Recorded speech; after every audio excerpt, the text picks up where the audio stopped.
Flametongue Kavu. This creature was so heavily played in the early 2000s that everyone knew what you meant when you said FTK. Adding a solid body to the board and removing what is very likely your opponent's best creature is just a huge play. However, it's been a long time since Flametongue Kavu's reign of dominance, and as a result, many of today's Magic players don't know just how good it used to be. So let's answer the question. How good was Flametongue Kavu, actually? This video is sponsored by Card Kingdom. Use the links in the description to visit their store.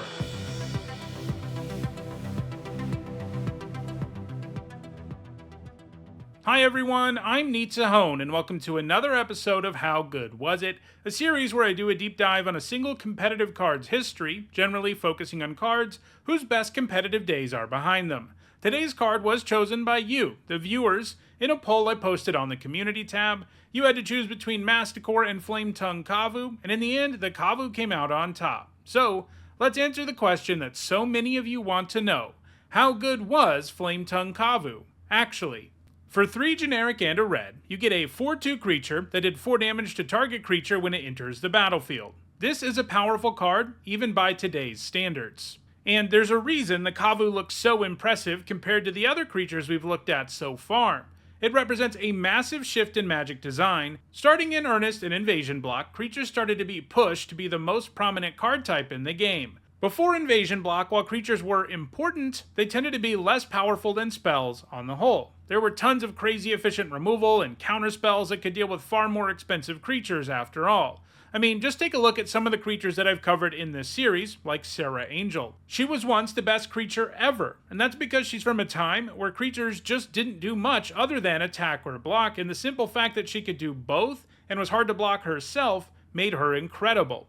This started to shift with the release of Visions in 1997, which introduced Enter the Battlefield abilities on creatures for the first time. This allowed creatures like Manowar or Uktabi Orangutan to have spell-like effects when they come down. This allowed creatures to start to make up ground against spells, because now they were regularly doing something right away, in addition to being able to attack and block. However, creatures continue to really lag behind spells, and this became even more pronounced during Urza's Block, a set which introduced tons and tons of powerful spells that had to be banned across multiple formats. More than 20 cards from Urza's Block had to be banned or restricted in at least one format. But guess how many of those were creatures? That's right, 0.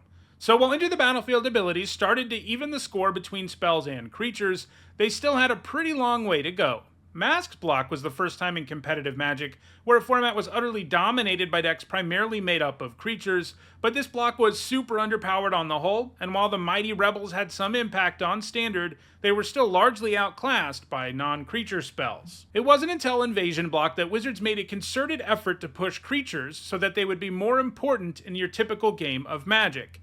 They did this in part because of the disaster of Urza's Block, which had turned every format into a combo format. That's not much fun for anyone, but you know what is fun? Playing creatures and attacking and blocking. This leads to more incremental changes in the game, and who is ahead and who is behind, instead of each player just waiting for the other one to combo off, and overall it actually makes games more interactive for creatures to be good.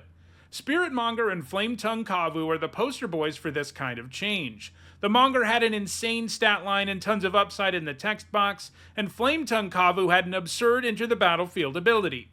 From this point on, creatures began to be the main focus of Magic design, and when they advertised new sets, whether it be commercials on television or ads in magazines, it was all about the creatures. So Flametongue Kavu looks excellent by today's standards, but it was even better back then. There were multiple formats where you simply had to take Flametongue Kavu into account when building your deck, or you were in a ton of trouble. A great example of this was the very first Pro Tour where the Kavu was legal. 2001's Pro Tour Tokyo, where the constructed format was Invasion Block. 5 of the top 8 decks at the event were packing the Kavu. 4 of those were red-green aggro, and 1 of them was red-black mid-range. However, the deck that won the whole thing was not using the Kavu. Zvi Mauschewitz's deck, which he called the Solution, was built expressly to beat the FTK-powered red decks he knew would dominate the event. So how do you beat Flametongue Kavu? Well, there is one weakness the card has, and that's that its Enter the Battlefield trigger isn't a May trigger, and it doesn't only go after opposing targets. So if your opponent doesn't have a creature you can target, you have to hit your own thing, potentially including the Kavu itself. So, Zvi jammed his deck full of creatures with protection from red. Galena's Knight, Crimson Acolyte, and Voice of All were great in a format dominated by red, and especially good against the Kavu. So while a Flametongue Kavu deck isn't what actually won this event, it certainly played a hand in shaping that deck. In short, it warped the entire block constructed format. But that's only block constructed, right? Only 3 sets were legal in the format, so a card dominating a format like that isn't that impressive. Well, okay, but the Kavu wasn't done warping formats. Next up, there was Standard. The most dominant deck in Standard during Flametongue Kavu's time there was a red-green aggro deck called Fires, in reference to Fires of Yavimaya. This enchantment gives your whole board haste, and can also offer a stats boost when you need it. Obviously, the Kavu was already really good, but adding haste to a creature that could kill an opposing creature was even better, as it often meant blowing a blocker out of the way and swinging with everything. And because of the Kavu's presence in the format, you really could not play any 3 or 4 mana creature that the Kavu could kill outright. If you did, you were setting yourself up for failure by giving the Kavu player a huge advantage. In general, Flametongue Kavu prevented tons of cards that might otherwise have seen play in this Standard format from actually seeing play. If you watched the first episode of this series, you may remember that I mentioned that the Kavu was a big part of what kept Serra Angel from seeing play after it was printed into this Standard format.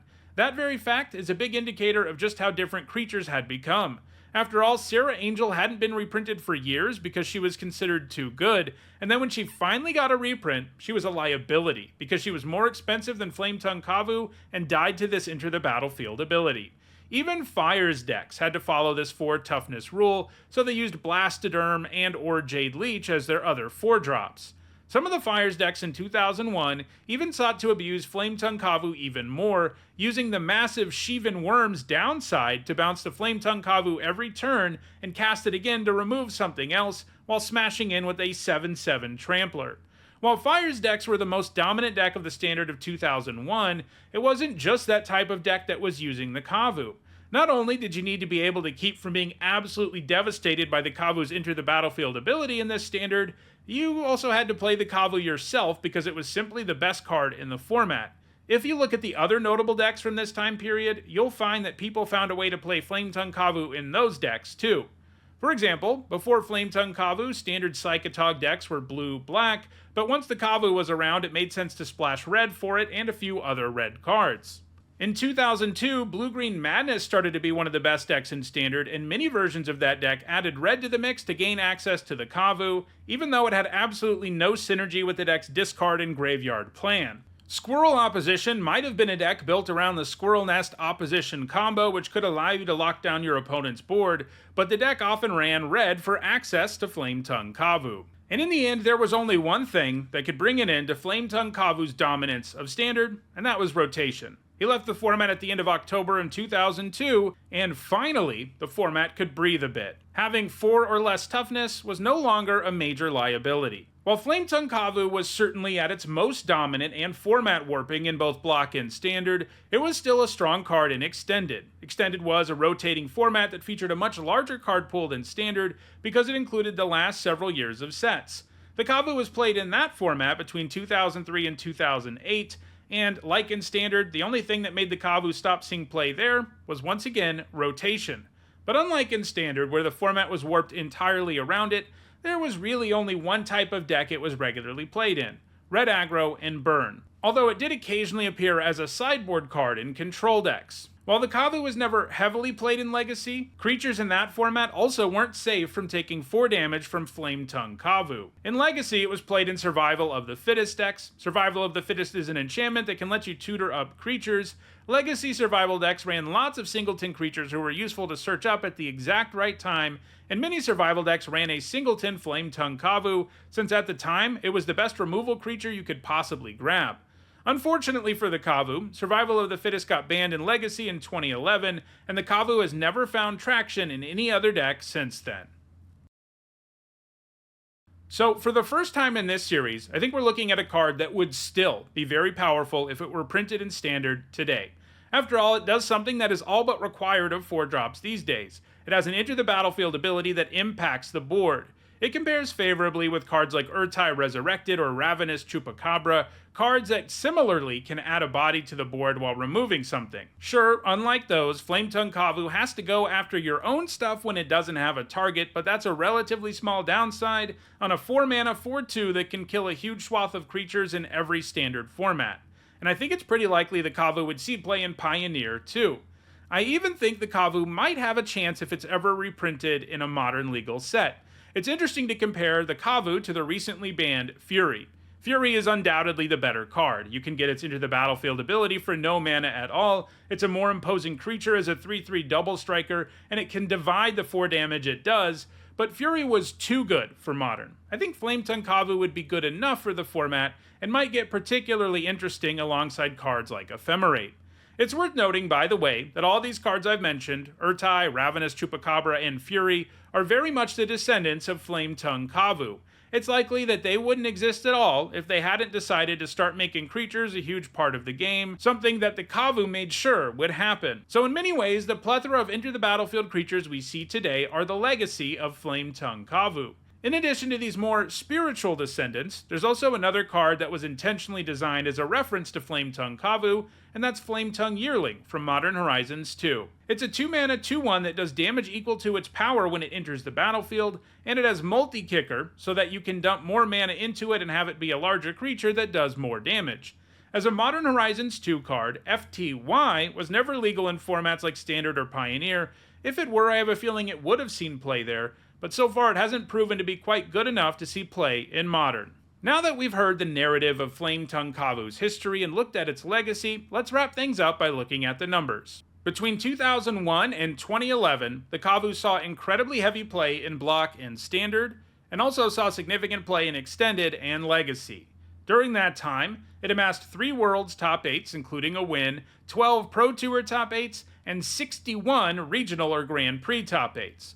To sum up, Flametongue Kavu was arguably the most important card in Invasion Block Constructed and Standard, with both formats warping entirely around it. While it wasn't quite as dominant in Extended or Legacy, it was still played in 2 of the format's most prominent archetypes for several years.